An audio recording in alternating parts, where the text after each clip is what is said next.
Let's get it.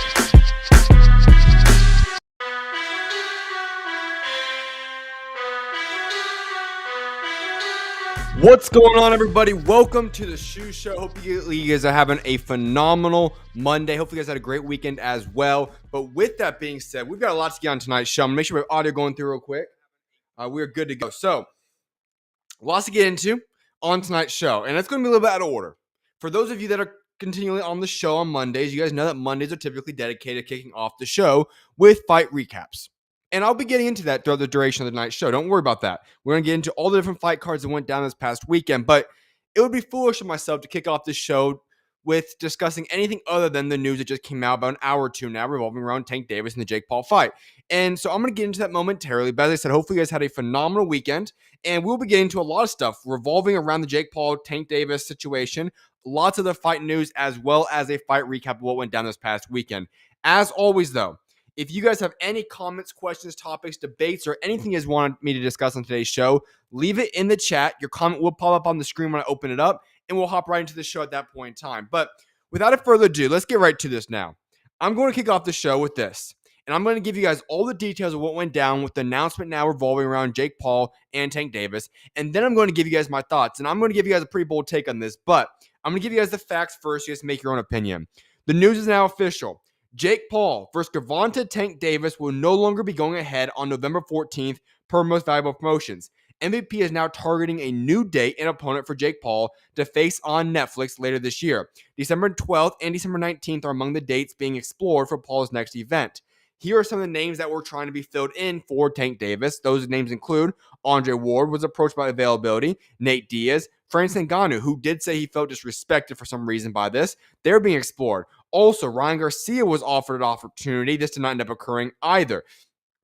We have lots of other things on Nate Diaz, as well as I said, and Terrence Bud Crawford. All these guys were somewhat thrown out there as names that they were exploring or are still exploring for names to replace Gervonta Tank Davis. And remember, this all started to happen due to the fact that Tank Davis got another domestic violence lawsuit against him. Absolutely disgusting work by him. I'm going to give you guys my thoughts on this momentarily, but I'm going to give you guys all the facts first, like I said I would do. Then, what do we learn about this? Well, other news came out over the past couple of weeks that this is what was going on with the Jake Paul Tank Davis fight in and of itself, and that was a complete disaster. Oscar De La Hoya said at first that there's not a chance that his fighter Ryan Garcia would step in for Davis, so there's no step-up fighter as of now.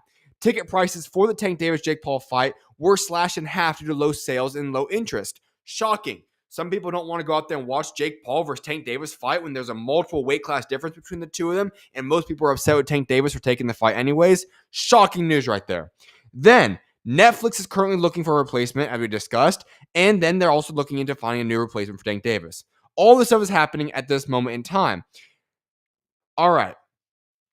So now we're left with this opportunity where we were supposed to be about a little bit under now 2 weeks from Tank Davis versus Jake Paul. A fight that most boxing fans would have gone out there and witnessed and watched, but there wasn't much interest in it. No true boxing fan wants to watch this fight. Sure, some casual fans out there would be inclined to watch Tank Davis and Jake Paul fight each other. Sure. But let's just be honest right now. I'm going to start off with this. Jake Paul, hats off to you. He put out a tweet about 1 hour ago giving the details of all the stuff. And actually, let me just read this for you guys. I want to pull this up real quickly for you guys to witness it because I think it's actually a great tweet by Jake Paul. Here is what Jake Paul has to say in regards to this whole fight being canceled now. Let me pull it up right here. All right. Here it is. I'm just going to read all that for you. This was not planned, but here it is. Jake Paul on Twitter says, or on X says this. Gervonta Davis is an actual walking human piece of garbage. Working with him is an absolute nightmare. The unprofessionalism, the bizarre requests, the showing up hours late to shoots, to the numerous arrests and related accusations and lawsuits. If you support this man, you support the most vile sin a man can commit. I didn't want to give this woman abuser a platform to grow his fans and to grow his bank account. My company champions women. I'm so sorry to everyone involved. Mostly to the undercard fighters, to my team at MVP, and to my team who worked so hard preparing for this fight. Sacrificing time with loved ones and kids just for this fool to lose his unintelligent mind again. It's scary that devilish men like this can rise to the top of culture and sports, including in positions of power. I hope you people moving forward look beyond his fake streetwear pieces, swag, and search for something deeper to be a fan of. As for me, it's on to the next one as always. Anyone, anytime, any place. Signed off, Jake Paul. All right.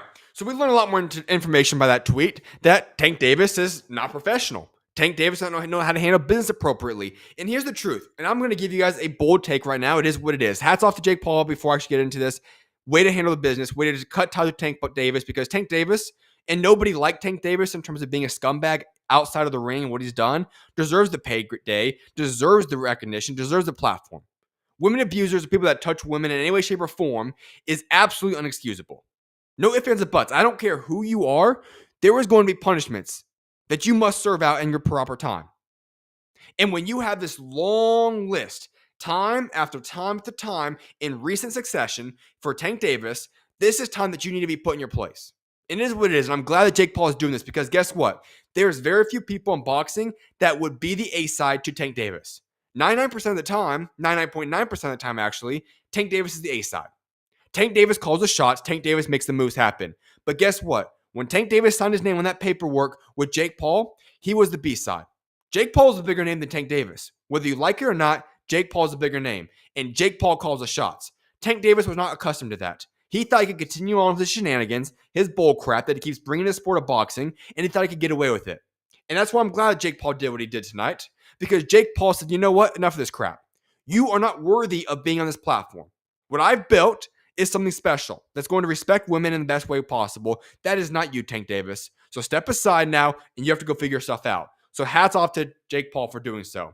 But for Tank Davis, for so long, you've been able to run this game with Premier Boxing Champions, PBC, if you're not familiar with what I'm talking about. And many, many people out there realize that he called the shots with PBC. He was getting to go pick his cherry-picking fights. He made these atrocious matchups. He ducked man after man after man. He was caught up in legal issue after legal issue after legal issue. But guess what? Because it was Gervonta Tank Davis and he sold a lot of tickets, he put a lot of butts in the seats, this man had this ability to kind of let everything outside of what would apply to everybody else become something that doesn't impact him. But for the first time in a very long time, Tank Davis was put in his place, and rightfully so. Rightfully so. And I am glad that something like this happens, because at the end of the day, this stuff is bigger than boxing. Boxing's fun. We love boxing. It's entertaining. But guess what? What I care more so about is the people that Tank Davis is going to surround himself with, is the women that he's going to, how he's going to treat them. Those type of aspects. And Tank Davis failed each and every single one of them. All we know, and I understand this, has it been proven that Tank Davis did this other accusation again? No. But here's the truth. Tank Davis has been involved in legal issue after legal issue. He's already been convicted of stuff in the past. This is not a first time that this stuff has occurred for Tank Davis. Time and again, he's been brought up into legal issues. And if you are Tank Davis, you have to realize two things. First off, if you are going to continue to put yourself in these positions, guess what you have to realize? Either you are the problem or you're surrounding yourself with a lot of people that are the problem. Either way, that's on you. End of discussion in that regard. But here's what I want to say about Tank Davis. Tank Davis, it is now safe to say this. Tank Davis might be one of the most gifted people to throw away the talents that we've seen, not just in boxing, but in sports. This man has ducked endless amounts of people. He doesn't want to fight the good people. His resume is atrocious. He is not going to the Hall of Fame with his resume that he currently has in place. It is what it is. He's not going to the Hall of Fame. His resume sucks. And on top of that, from what we know, and we have now collected enough data on, this man is a scumbag. Absolute filthy person in the world. One of the most filthy people you can get yourself associated with. Tank Davis is not a good man at all. So you're going to look at the fact that this man ducks competition. He's a filthy scumbag. And on top of that, you're looking at a man now that did an interesting move. Just think about the calendar year for Tank Davis. Tank Davis starts the year off by ducking the people everybody told him to go out there and fight, by trying to cherry pick Lamont Rose Jr., who, guess what, showed up and should have beat Tank Davis in that fight. Then Tank Davis wants to stall around, get in more legal problems, and in the midst of this, decides to duck the rematch with Lamont Rose Jr. for a massive payday with Jake Paul. And I said originally, it is what it is. You do you. You're going to get paid $40, $50, $60 million. Not going to shoot you in the leg for that one. You go get that money and then get back in there and make the big fights happen. I never thought it was going to happen, but that was my hypothetical hope, I should say. And then on top of that, you duck Shakur Stevenson, you duck all these people. And then you find a way to some way, somehow, blow the massive bag that you were just going to go collect from Jake Paul. Why? Not because of your boxing ability, but you blew the bag simply because you cannot control yourself outside of the ring. And that's a shame. Absolute shame. that you are so undisciplined, you have so much anger problems that you can't keep your hands to yourself. Those type of people do not belong in the sport of boxing. They don't belong in sports in general. And quite frankly, let's be honest, they don't belong in society. There is no place in this world for somebody like Tank Davis in the way he acts. And I get it. I'm someone that will always say you're innocent until proven guilty. But as I said moments ago, 99.9% of the time, people are not getting involved in accusation after accusation after accusation. If you have one false off situation that gets proven that you're innocent, it is what it is. But when you have this long list that keeps coming in, you've already been convicted in the past, there's a problem. Where there is smoke, there is fire. And that house is quite smoky if you're talking about Tank Davis right now. And so, yes, we're now at a position for Tank Davis where guess what? He had the opportunity. He actually had the keys in his hands to become the next face of boxing in the United States of America. At one point in time, that was a true statement to make. You could even make the case that he had a chance to become the face of boxing. Well, he took those keys, he threw them away, and there's no way to retain them anymore. Absolutely shameful career now because guess what? Odds are quite high that he's going to walk out into the sunset and retire. And if I'm going to be honest with you right now, what he did in the ring was fun, but he ducked competition. He was a scumbag outside of the ring. And guess what? If he moves on from boxing, the sport of boxing will be better off for it. Society does not need this man anymore. It's time to move on from Tank Davis. Him retiring, it is what it is. Just move on from boxing fans because those type of people should not have any fans. And if you are still a fan of Tank Davis, it's probably time to start self-evaluating yourself. There is nothing about that man that you can possibly support. I'm sorry. I don't care what he does in the ring. You don't support scumbags like that. You don't support people that don't know how to keep the hands to themselves. And that is exactly what Tank Davis is right now. This is a man that can't control himself. He has no self-discipline. And in fact, if we're going to be honest, even inside of the ring, he doesn't know how to prove himself in the ring either. We haven't seen him do anything great. We saw him fight Lamont Roach and he lost that fight. So there's nothing to support. I understand there's going to be a lot of backlash. People are going to have in my comments when I post clips from this video and whatever it might be, that people are going to try to support Tank Davis. But I hope that support for Tank Davis is quickly dwindling. Because if you're looking at yourself right now and you still want to say I rock with Tank Davis, then you probably need to evaluate yourself and what your moral standards are. Because in no way, shape, or form should you go out there and support someone like Tank Davis. If you're familiar with me on the show, very rarely do I ride into somebody like I am right now with Tank Davis. Very rarely. You're not going to see me lash into somebody like I am right now with Tank Davis. I usually don't do this. It costs somebody to be as much of a dirtbag as Tank Davis is for me to get like this. And so you might want to check yourself real quickly if you still want to be a fan of Tank Davis, because there's no place in boxing to be a fan of this man anymore. And that's just a fact. So if you are still a fan of this man, move on. It's over. And hopefully, for the sake of boxing, and honestly for the sake of Tank Davis, because he needs to fix himself up right now, that he moves on from boxing. We move over from this era, and we move on to people that actually want to fight in the ring. People that are actually high moral standard guys. Enough of this Tank Davis stuff. It's over with. So yes, that is the news. Tank Davis in this fight is over with. And you know what? While I'm still talking about Tank Davis, I actually have something else I want to bring to your guys' attention real quickly. And here it is. I just talked about everything about Tank Davis. Just gave you guys my thoughts. Just let you guys know what my thoughts are on this whole situation with Jake Paul and the domestic violence situation. But guess what? The genius himself, Tank Davis, decides that on a day where Victor Conte, who I will talk about momentarily, passes away from cancer. This is the comment that Tank Davis wants to make. Good day in boxing. No more snack for you. In a word I'm not going to repeat. All right. That's what Tank Davis puts on his social media. I don't care if you like or dislike Victor Conte. He is very controversial. I have no problem if you're completely against the man. He did do some dirty things. Don't get me wrong with that. However, from Tank Davis' standpoint, you have enough problems of yourself that are even worse than what Victor Conte ever did that you're currently dealing with. And if I were you, I probably would have stayed off of social media today, and honestly for quite some time. But for you to go on social media and think now is the best time to celebrate the death of a man is absolutely disgraceful. How much of a dirtbag do you have to be? Listen, there is very, very few people in this world that as a country or as a person should probably celebrate for dying. And I'm talking about the worst of the worst people. What comes to mind is out of the blue. Obviously talking about anyone that's done massive terrorist attacks. The evil of the worst. Those type of guys that die, that's fine. We're talking about Victor Conte, the man that was just involved in a boxing world that sure had his scandals, had situations. We're talking about this man you're going to go out there and celebrate. I don't even understand why you'd have that type of energy about you. If somebody dies that I did not like, I'm not going to celebrate their death, especially on the day that they died. And especially when you're involved in more serious accusations and have bigger problems in your hands right now than anything Victor Conte ever did. Maybe evaluate yourself. And so what I will say is this, and this is my last thing I'm going to say about Tank Davis. It is a disgrace to even have this discussion about a boxer right now. But this is my final advice to him. If I were Tank Davis, I'm going to have to get some help right now. Obviously, he's not right up here. Obviously. It is clear as day this man has mental problems. It's very clear. He's all about himself. He's filled with pride. He's filled with anger. He doesn't know how to control himself. And his IQ is quite low, to be honest, right now. And he could be going through a lot of mental stuff. That does not excuse you to go out there and do the right to harm women or harm anybody. But here's what he needs to do. Step away from boxing, get out of the sport, and go fix yourself up. Find Jesus. Get something figured out about yourself. Because guess what? What he's doing right now is ridiculous. And he's screwing over his life, and he's hurting innocent people as well. There's no place in this world for people like Tank Davis right now. And that is a fact. It's absolutely ridiculous. It's time to move on from this Tank Davis era. It's time to wipe his slate clean, get rid of this garbage, and hopefully get himself right mentally because he's got a lot of work on. But in terms of his life and boxing, as boxing fans, we need to do our job and hold him accountable and say, you know what, we're done supporting this type of guy. These fools and scumbags don't deserve support. And that's just a fact.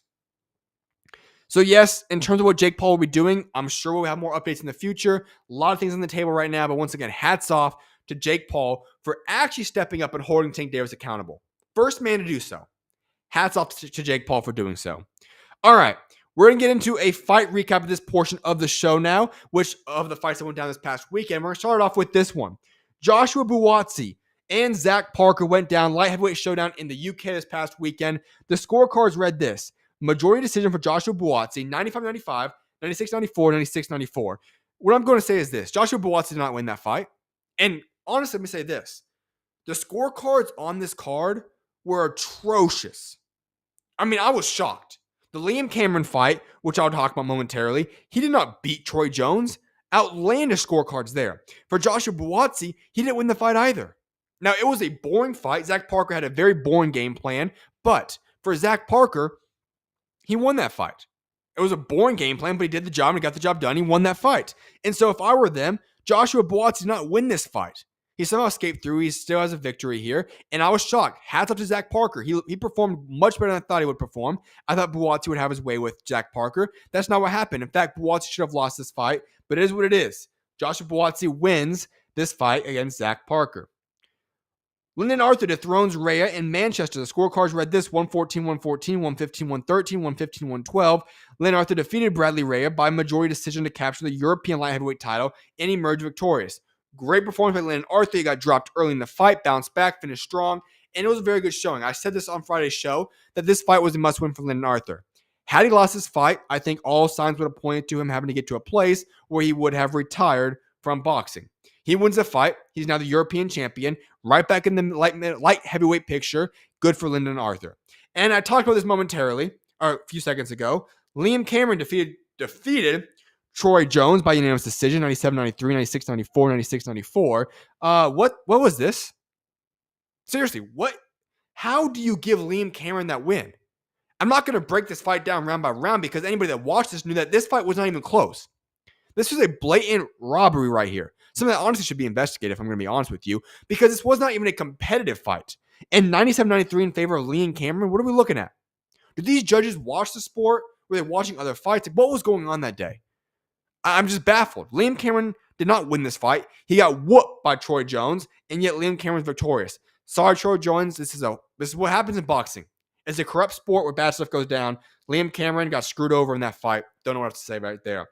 Coming to the stateside, Lanier Perro defeated Jordan Thompson by unanimous decision, 97-93, 96-93, 96-93. Pathetic fight. Lanier Perro, in what I don't know how this man is possibly ranked number 2 by the WBA. I think he's going to get whooped by whoever they put him in there with, Jerome Miller, whoever it is. I don't know how he's ranked that high. He is not a very good heavyweight. He beat Jordan Thompson, who hasn't fought in 2 years, and made his debut at heavyweight. And Lanier Perro. Yeah, he's going to get destroyed when he gets the next fight. Hopefully he gets his payday. Enjoy it because he's going to get whooped in the next fight.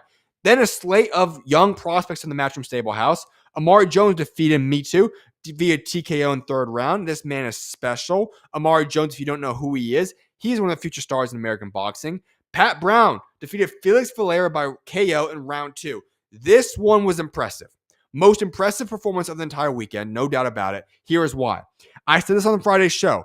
Felix Valero went the distance and gave Tristan Calcruz a very tough matchup earlier this year. Tristan Calcruz is a man who's in the top 15 rankings currently at light heavyweight, or at cruiserweight.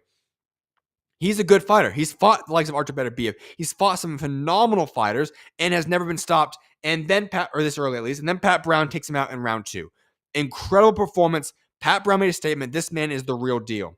Then Yolvis Gomez defeated Ontravius Ingram, split draw, and this, sorry, no, not defeated. It was a split draw, 96-94, 94-96, 95-95. Nishant Dev defeated Juan Carlos Campos Medina by unanimous decision, improving his record now to still remain undefeated. His scorecards read 60-54 across the table. Great performance there.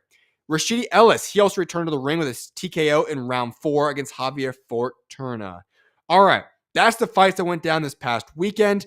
And now we will be heading into a fight week of Virgil Ortiz and Erickson Lubin and many other fights. Also, Pro Box card will be going down on Friday. And so we'll be getting into all that throughout the duration of this week. But I want to get into some other boxing news now before we wrap up today's show. But as always, if you guys do have any comments or stuff you guys want me to discuss on today's show, leave it in the chat and I'll make sure to address that as we go throughout the duration of the night's show. Anthony Joshua is returning to the ring and will fight in 2025. Chris Mannix says this, and he asked Eddie Hearn this question. You've got about 3 days left in 2025 by my count. November 15th, Eubank versus Ben 2. December 13th, Pacheco Sendejo. And you're working on December 27th show, Inoue Pescasio. Will we see Anthony Joshua in any of those shows? And Eddie Hearn's response is yes. Now, there's also a Ghana card that just got announced, which I'm just going to, I guess I'll reveal it to you guys right now. Craig Richards will face Dana Aziz in a light heavyweight clash on a Matchroom Ghana card December 20th live on DAZN. So, Leo Tang will be on that card, and Nishant Dev will also return on that undercard as well. So, there's going to be essentially 4 cards that Eddie Hearn is a part of in the remainder calendar year. All 4 of those would be on the table, although Eddie Hearn did say one of those 3. So, the point being is this. Anthony Joshua is returning to the ring in 2025. The belief all along has been that Anthony Joshua would not return until 2026. It appears we're going to get his return in this next past couple of months left of the year. So that's huge. Obviously, it's not going to be against anybody good. It's going to be against a tune-up fight. Anthony Joshua will probably step up from that ring. The announcement will come out a couple days before the fight. He'll get an easy little win, get a win underneath his belt, and continue to rebuild himself back up again. So Anthony Joshua, yes, will be returning to the ring in 2025. Most interesting note there, though, is that it will not be a headlining event. He'll be in the undercard for the first time in a very long time there. So keep an eye on that one. Also, big news is this. Heavyweights Derek Chisora and Dillian Whyte will not only not fight for the third time on December 13th, as had been in the works, but Chisora will not fight on that date against anybody. I'm not yet sure the reasons, according to Dan Rafael. Interesting situation right here. So once again, we have a fight that seems to be nearing the deal of being announced, and then it falls apart even though it got announced. Very weird situation. Not against this. I didn't really want this fight to happen anyways. Was not a fight I was very intrigued in. I think Derek Chisora needs that 50th and final fight. Dillian Whyte needs to be out of boxing, but it is what it is. And I don't know what's going to happen. Queensberry has a reserve slot for December 13th in Manchester. It was supposed to be a Toma headline, Chisora co-main event. Chisora obviously is no longer going to be on that date whatsoever. Itoma can't seem to find anybody. I feel like this card will probably have to get postponed, moved to another date because it just is not happening. Things are not going according to plan for Frank Warren and company. The ring has confirmed that a deal has been reached for a cracking super lightweight showdown between rising contender Adam Azim and heavy-handed Kurt Scoby that will take place under the Chris Eubank Jr. versus Conor Benn 2 undercard on November 15th. Big time matchup here. I personally think this is an upgrade over what was originally announced. Hopefully all the deals are actually lined up now, but this is a very underrated fight. I think this makes the card much better. I think it's a better opponent for Adam Azim if Kurt Scoby is in good shape right now, which I think he should be. Very good fight right there. I'm very intrigued to see this fight now. Josh Padley to fight for the European title. Josh Padley and Joao Belihimi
Test, check. All right, what's up, everybody? I think we have audio going back again. Let me check this thing out one more time.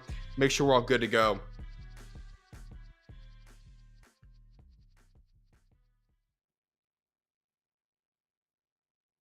Test, check. All right, what's up, everybody? I think we have audio going back again. Let me check. Yes, sir. We are back. All right. My apologies on that. I don't know what exactly happened with the audio at that point in time, but we should be back live. Let me know if there's no audio that comes through again. I'm not sure what happened. The internet went out, and for some reason, everything seemed to trigger off. So we should be good to go now, though. But let's get back to where I was discussing it. And this is this. Josh PADLEY has a fight now secured for the European title. Josh PADLEY and Joe Assad Belhimi have agreed in agreement to contest the vacant European super featherweight title on a Matchroom UK show in January, according to the EBU. Josh PADLEY continues to skyrocket his career.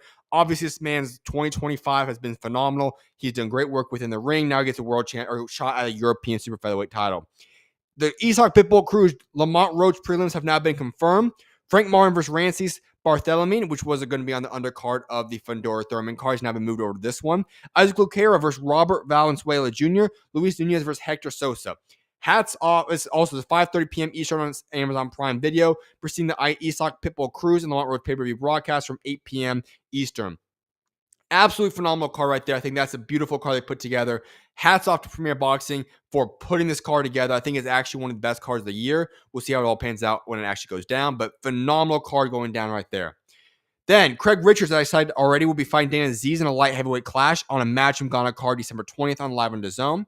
Agit Kabayel will defend his WBC interim heavyweight title against Damian Knyba in his DAZN homecoming main event fight on January 10th in Germany. Big time opportunity for him there. I would have preferred to see Vanilla or someone else, but Damian Knyba gets the fight. Kabayel should have an easy victory there. Nice homecoming performance for him. Then we're going to go over to Edgar Berlanga and Jose Armando Resendiz are in talks for a super middleweight fight in the first quarter of 2026. Baffling. How could we possibly give Edgar Berlanga another great fight? It's shocking to me. He does not deserve this fight, but he continues to fit in real well here. He has a big name, and now he's going to get a shot against Armando Resendiz, who put off the massive upset earlier this year of Caleb Plant. The final thing I want to get into on today's show, because I don't see any more comments in the chat at this moment in time, is this. And I'm just going to read the news to you guys. Victor Conte has died at age 75. His family announced on social media. Conte revealed in June that he was diagnosed with pancreatic cancer and was undergoing chemotherapy treatment. Many elite fighters have credited Conte with developing advanced recovery and conditioning methods under his snack system. All right. Here's the thing about Victor Conte. And I briefly gave my thoughts on it in the Tank Davis segment a little bit ago, but here's my thoughts. Is this somebody that was a good overall person for boxing? You could debate that. Does he have his fair share of legal issues and controversies? Absolutely. Cannot withhold that from the conversation. But here's the way I approach things like this. This is not a man who was one of the worst men in the world. He just wasn't. Did he make some bad mistakes? Did he do some things that were not right? Sure. But I don't think you celebrate the death of any man, like Tank Davis decided to go out there and do today. And what I will say is this. Did he do some good for the sport of boxing? Yes. You can't deny that. Obviously, you never want to see someone pass away. His family is currently mourning. And so to that, I will say this. Rest in peace, Victor Conte. You can have your thoughts and your opinions on him. But at the end of the day, this man was involved in boxing for a long time. This man went through a tough ending to his life with obviously going through cancer. And I just pray that his family is secure, that they help him during this time. And I'm never going to wish anything like harm upon any man. And I think anybody that does that is foolish. Have your thoughts for Victor Conte. Have your controversies for Victor Conte. But at the end of the day, this man passed away. Rest in peace to Victor Conte. And that's how we're going to close out today's show. So I hope you guys have a great rest of you guys Monday. I will be back live tomorrow on Tuesday. I'm not sure exactly what time. I don't have any guests currently booked for this week, but there will be a lot of stuff to get into throughout the duration of this week on the show. So may God bless you guys all. Have a fantastic rest of you guys Monday. Enjoy you guys Tuesday. I'll see you guys back live tomorrow. God bless you guys all. Have a great day. And I appreciate you all for tuning in. God bless you guys. And with that being said, SchuZ out. God bless you guys.